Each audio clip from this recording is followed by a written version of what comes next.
اور آج تو حج اور عمرے اس قدر مہنگے ہو گئے کہ ایک عام آدمی کے بس سے باہر ہوتے نظر آتے ہیں، اور گناہوں کا تو سیلاب ہمارے پاس ایسا ہے کہ ہر مہینے جائیں تو بھی کم ہے۔ تو بارگاہ مصطفیٰ میں جانے کا حکم تو آیا، لیکن جائیں کیسے؟ قرآن تو کہہ رہا ہے جاؤ رسول کے دربار میں، اگر وہ سفارش کر دیں تو اللہ بھی تمہاری توبہ قبول کرے گا۔ تو اب اس آیت کے تحت تمہیں یہ ماننا پڑے گا اللہ تعالیٰ کسی بھی بندے پر اس کی طاقت سے زیادہ کا حکم نہیں دیتا، اس کی طاقت سے زیادہ کا حکم نہیں دیتا۔ وہ افریقہ کی سرزمین پر رہنے والے جو 2 روٹیوں کے لیے اپنے پیٹ پر پتھر آج بھی باندھتے ہوں، وہ 2 روٹیوں کے لیے بڑی محنت اور کشمکش میں مبتلا رہتے ہوں، وہ جب گناہ کر لیں تو مدینے کیسے پہنچیں گے؟ ان کے پاس تو اسباب بھی نہیں۔ اور ہمارے وطن میں بھی بہت سارے غریب ہیں، کیا وہ ہر ایک مدینہ طیبہ اور عرب کا سفر کرنے کے قابل ہے؟ نہیں ہو پائے گا۔ اب اس آیت پر عمل کا طریقہ کیا ہوگا؟ گناہ ہم سے بھی ہوتے ہیں، آپ سے بھی ہوتے ہیں، آپ حضور کے دربار میں جائیں کیسے؟ تو مفسرین فرماتے ہیں یہ اللہ تعالیٰ کا نظام ہے کہ وہ اپنے بندوں پر اس کی طاقت سے زیادہ، بندے کی طاقت سے زیادہ کا حکم نہیں دیتا۔ آج اگر ممبئی کی سرزمین پر تم بیٹھے، دلی کی سرزمین پر تم بیٹھے، غریب ہو، اسباب نہیں، استطاعت نہیں، گناہ ہو گئے، خطائیں ہو گئی، اب مجھے اپنی توبہ کے لیے بارگاہ مصطفیٰ میں جانا ہے لیکن اسباب نہیں، تو اللہ تعالیٰ کی اس آیت پر عمل کا طریقہ یہ ہوگا کہ جس دن تمہیں احساس ہو جائے مجھے توبہ کرنا ہے، کسی بھی گوشے میں بیٹھ جاؤ، آنکھیں بند کر لو اور میرے مصطفیٰ کو حاضر و ناظر تصور کر لو، اس آیت پر عمل ہو جائے گا۔ یہ اتنا تصور کر لو کہ میں رسول کے دربار میں آ گیا، اتنا بھی تمہاری حاضری کافی ہے۔ پیدل چل کر کے یا پلین میں جا کر کے یا کسی بھی طرح سے مدینے میں جسمانی طور پر پہنچ جانا ہی ضروری نہیں، تم جس مقام سے بھی میرے مصطفیٰ کو پکارو گے تو یہ حاضری تمہاری مقرر کر لی جائے گی اور اس آیت پر تمہارا عمل مانا جائے گا۔ آج تم سے گناہ ہوئے، شام میں بیٹھا اور میرے آقا کا تصور کیا اور کہا یا رسول اللہ میں گنہگار ہوں، میں خطا کار ہوں، کر کے تمہارے گناہ مانگے تمہاری پناہ، تم کہو دامن میں آ، تم پہ کروڑوں درود۔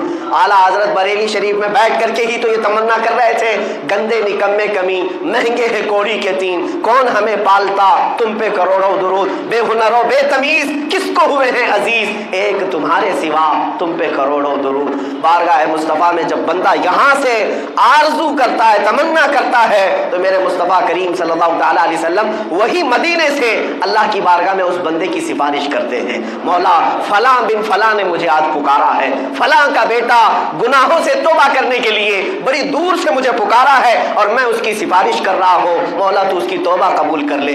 عزیزان گرامی وقار، حج پر ہر ایک کا جانا ممکن تو نہیں لگتا، لیکن بارگاہ مصطفیٰ میں ہر ایک کا پہنچنا ممکن ہے۔ اسی طرح کی ایک بات میں آپ کو بتاؤں، سچی طلب ہے، سچی تمنا ہے تو تمہاری روحیں وہاں پر حاضری دیا کرتی ہیں، حاضری دیا کرتی ہیں۔ حضرت عبداللہ ابن مبارک وہ حج کے لیے نکلے تھے، حج کے لیے اس وقت جب نکلتے تھے تو پیدل ہوتے، قافلوں پر جاتے، اونٹ اور گھوڑے کے سفر ہوتے۔ حضرت عبداللہ ابن مبارک سفر کے لیے نکلے خراسان سے اور درمیان راستے میں ان کا قافلہ چل رہا تھا، ایک جگہ پر ان کا پڑاؤ ہوا رات کو، اور صبح صبح جب بیدار ہوئے تو آپ اٹھ کر کے دیکھتے ہیں قریب میں ایک کچرا کا پورا کوڑا دان جہاں پر لوگ کچرے لا کر پھینکتے ہیں، ایک گڑھا تھا، وہاں پر ایک چھوٹی 8 سال کی بچی بیٹھی کچرے میں کچھ ڈھونڈ رہی تھی۔ ابن مبارک فرماتے میں قریب جا کر دیکھا ایک چھوٹی سی بہت خوبصورت بچی ہے، کچرا ڈھونڈ رہی ہے۔ تھوڑی دیر کے بعد اس کو ایک مری ہوئی چڑیا نظر آئی، وہ مری ہوئی چڑیا اٹھائی، اس کے پر وغیرہ نوچ کر کے وہ چبا کر کھانے لگی اور تھوڑا سا اس نے بچا لیا اور بھاگنے لگی۔ ابن مبارک اس کو پکڑ لیتے، کہا اے بیٹی تیرا نام کیا ہے؟ اس نے مسلمان نام بتایا اور کہا کہ کیا تجھے معلوم نہیں ہے مردہ کھا رہی ہے تو، یہ کچرے میں سے اٹھا کر مردہ کھا رہی ہے، مری ہوئی چڑیا۔ وہ بچی سر جھکاتی اور کہتی ہے اے بزرگ، کیا اسلام اس بات کی اجازت نہیں دیتا کہ 3 دن کی بھوک کے بعد میرے گھر میں کوئی چیز نہ ہو؟ میرا ایک معذور بھائی میرے گھر کے اندر سویا ہوا ہے اور میں بھوک کی شدت کی وجہ سے 3 دن کے بعد اگر مری ہوئی چڑیا کھاؤں تو کیا اسلام اس کی اجازت نہیں دیتا؟ ابن مبارک کا دل سہم گیا۔ اس لڑکی کے ساتھ وہ اس کی جھوپڑی میں گئے، دیکھا تو معذور بھائی اس کا ایک لیٹا ہوا ہے اور ایک لڑکی ہے، کچھ بھی نہیں ہے گھر میں، کوئی چیز نہیں ہے۔ وہ مری ہوئی چڑیا کچرے کے کوڑے دان سے اٹھا کر کے کھا کر کے آئی، ان کا دل اتنا پسیج گیا۔ ابن مبارک اپنے قافلے میں آئے، جو زادے راہ وہ لے کر نکلے تھے، سامان پیسہ سب ایک گٹھری میں جمع کیا اور اس بچی کو دے دیا۔ کہا یہ تو لے لے، اب میں حج پر نہیں جا سکتا۔ اب سامان بھی نہیں تھا، مال بھی نہیں تھا، پیسہ بھی نہیں تھا۔ بیچ راستے میں اس چھوٹی سی بچی کو مالک بنا دیا اور قافلے سے واپس اپنے وطن چلے آئے، اپنے گھر آ گئے۔ خراسان جب واپس آئے میرے عزیزوں، جو اس زمانے میں حج کرتا ہوگا اسے اندازہ ہوگا کئی دن تک تو پیسے جمع کرتے ہیں، کئی مہینے تک تو سفر کرتے تھے، لیکن درمیان میں اگر کوئی اپنا قافلہ چھوڑ کر کے وطن آ رہا ہو تو دل پر کیا گزرے گی۔ بہرحال اللہ تعالیٰ کی ایک بندی پر رحم کرتے ہوئے وہ واپس آ گئے۔ جب گھر آئے، حاجیوں کا قافلہ تو گیا، حج کیا، مدینہ طیبہ کی حاضری بھی ہوئی۔ وہ مہینوں کے بعد جب واپس آئے اپنے وطن، جو حاجی گئے تھے، گاؤں والے استقبال کے لیے کھڑے تھے، سبوں نے استقبال کیا، حاجی آئے ہوئے ہیں، حج سے آئے ہیں۔ تو ان حاجیوں کے استقبال کے بعد لوگوں نے پوچھا حج کیسا ہوا تمہارا، حج کی کچھ اپنی کاروائیاں بتاؤ، کیسا حج کیا۔ وہ جو حاجی گئے تھے وہ کہنے لگے کیا کہنا ہمارے حج کا، عرفات میں تو ہم عبداللہ ابن مبارک کے ساتھ دعا کر رہے تھے، مزدلفہ میں عبداللہ ابن مبارک نے ہماری امامت کی ہے، کنکریاں ہم نے ان کے ساتھ ماری ہے، بارگاہ مصطفیٰ صلی اللہ علیہ وسلم میں جب ہماری حاضری ہوئی عبداللہ ابن مبارک جیسا امام ہمارے ساتھ تھا، تو حاضری کا کیا کہنا۔ ہر حاجی عبداللہ ابن مبارک کا نام لے رہا ہے۔ تو گاؤں والے تھے پریشان تھے، حج کے دنوں میں تو عبداللہ ابن مبارک یہیں تھے، حج گئے نہیں، اور ہر حاجی کہہ رہا ہے کہ ہمارے ساتھ عبداللہ ابن مبارک، یہ کیا ماجرا ہے۔ لوگ آئے اور ان سے پوچھنے لگے عبداللہ ابن مبارک سے، کہا کہ یہ حاجی تو سب کہہ رہے ہیں مینا میں، عرفات میں، مزدلفہ میں آپ تھے، بارگاہ مصطفیٰ میں وہ آپ کے ساتھ تھے۔ عبداللہ ابن مبارک رونے لگ گئے، آنکھوں سے آنسو آئے اور کہتے ہیں میرا رب بڑا کریم ہے، میرا رب بڑا قریب ہے، میں نے اس کی بندی پر رحم کیا کیا، میری شکل کا فرشتہ اللہ نے حج کے لیے بھیج دیا۔ وہ ابن مبارک کی شکل کا فرشتہ تھا جو ان کی طرف سے ارکان حج ادا کر رہا تھا، بارگاہ مصطفیٰ میں حاضری بھی دے رہا تھا۔ میرے عزیزو، یہی میں کہنا چاہتا ہوں، اگر دل کے اندر تمہارا احساس اسی سرزمین پر بیٹھے رہو گے لیکن حاضری مدینے میں ہوتی رہے گی، حضور اکرم صلی اللہ علیہ وسلم کے دربار میں پہنچتے رہیں گے، لیکن جو فزیکل حاضری ہے، مباشرتاً جسمانی حاضری ہے، اس کا مقام ہی کچھ اور ہے۔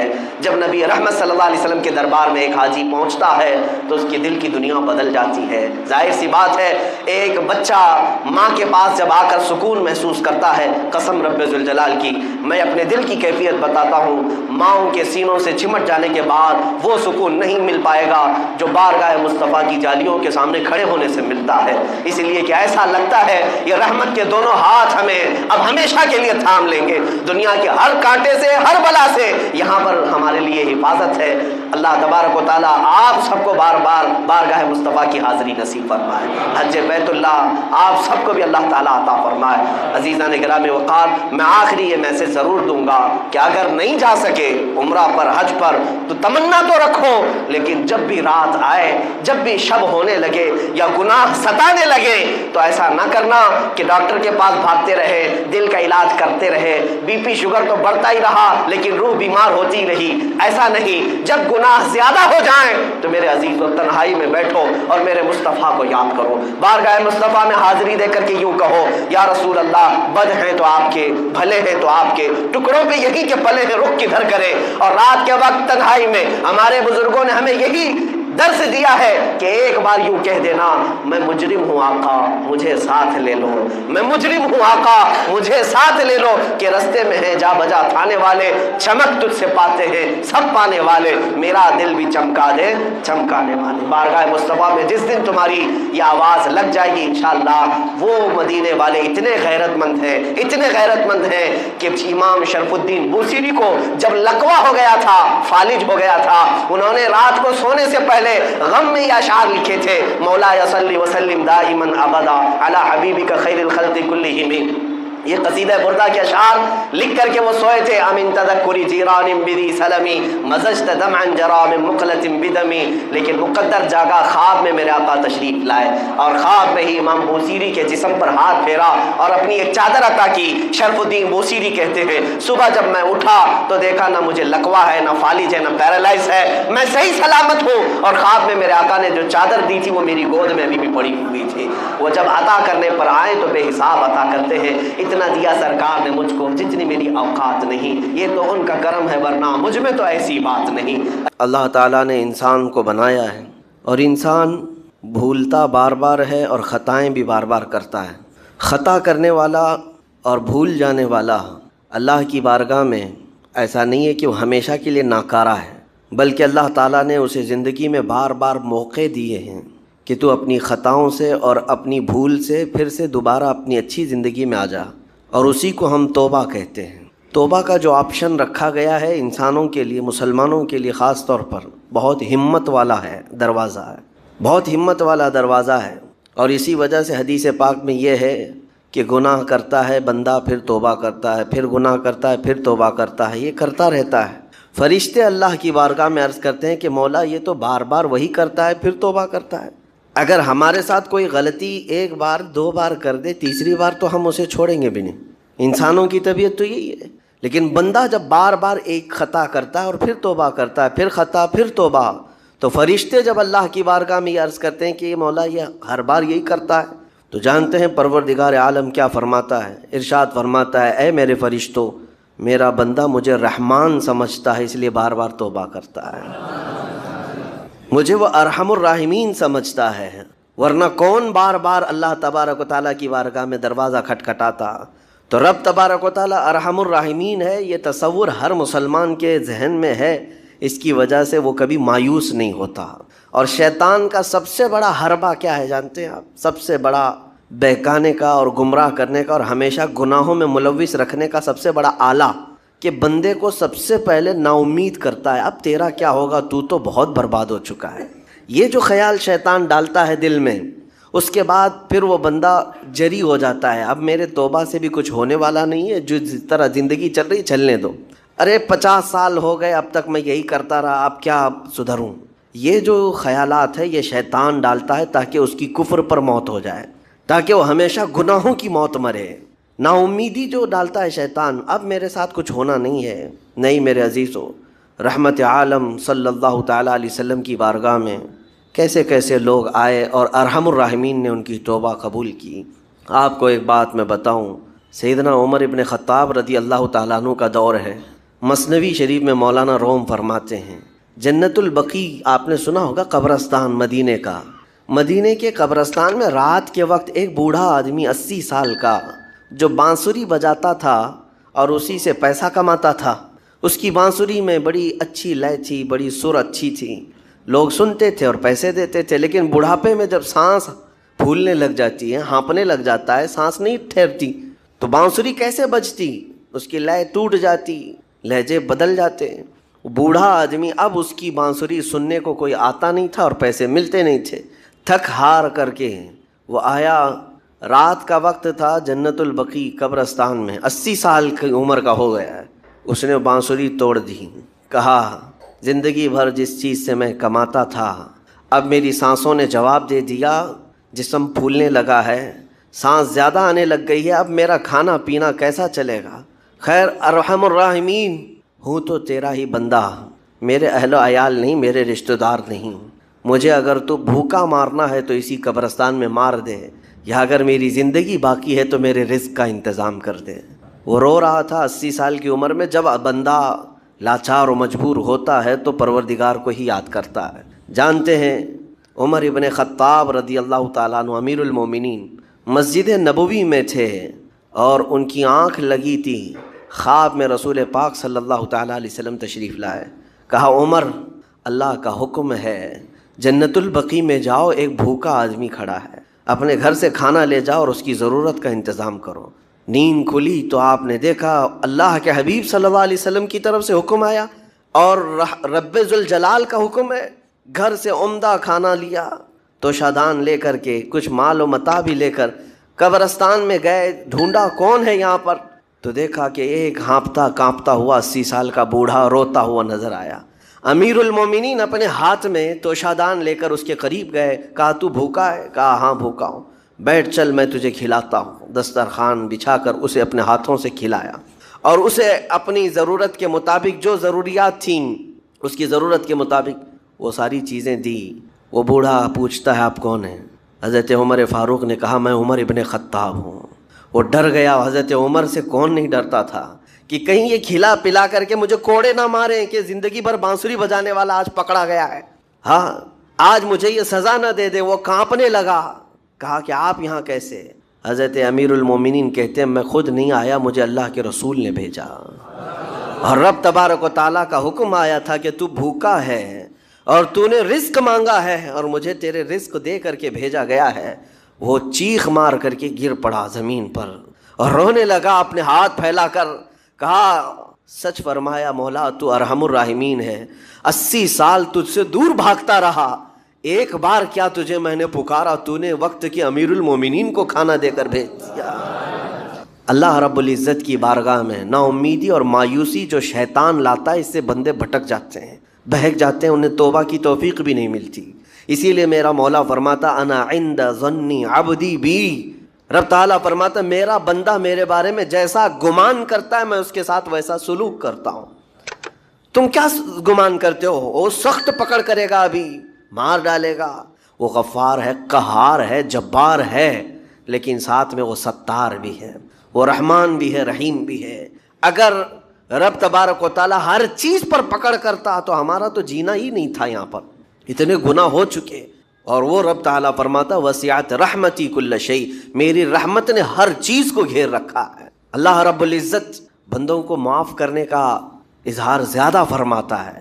اور جانتے ہیں آپ، گناہ جب عام ہوتے ہیں، میں آپ کو اپنے گھر کی بات بتا دوں، میرے گھر میں آپ 4 دن کے مہمان بن کر کے آئے ہیں، کبھی میری کھڑکی توڑ رہے ہیں، کبھی دروازہ توڑ رہے ہیں، کبھی ہمارے گھر کے برتن پٹک رہے ہیں، کبھی فرشی اکھاڑ رہے ہیں، کب تک برداشت کروں گا؟